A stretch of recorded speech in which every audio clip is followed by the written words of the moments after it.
U.S. Coast Guard seizes yet another Venezuelan oil tanker, nation's collection of impounded ships now larger than Navy's active fleet.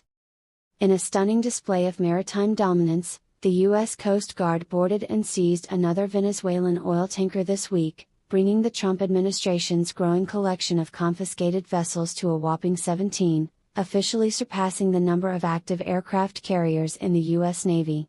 Sources confirmed the latest interdiction occurred smoothly, with Coast Guard cutters swooping in like Black Friday shoppers spotting the last discounted flat screen.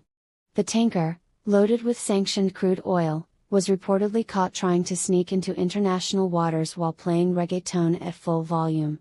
"This is huge," literally, beamed a Coast Guard spokesperson while posing for photos on the newly acquired ship.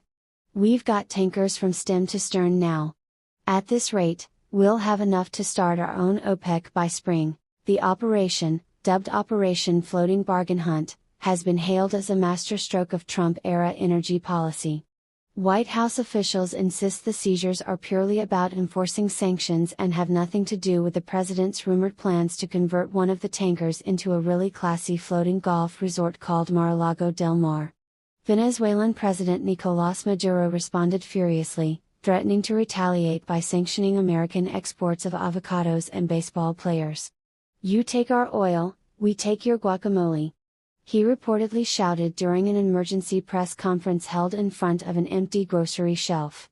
Meanwhile, Cuba has gone on high alert after spotting what appeared to be a Coast Guard dinghy circling Havana harbor with a measuring tape. "They're sizing us up next," whispered a nervous official. "First the tankers, then the vintage Chevys." Energy experts are baffled as to why gas prices remain stubbornly unchanged despite the growing armada of seized oil.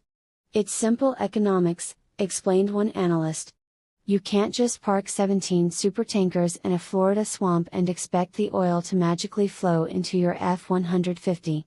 At publishing time, sources confirmed the Coast Guard was already planning its next seizure, this time targeting a suspicious-looking cruise ship that might be carrying extra spicy arepas.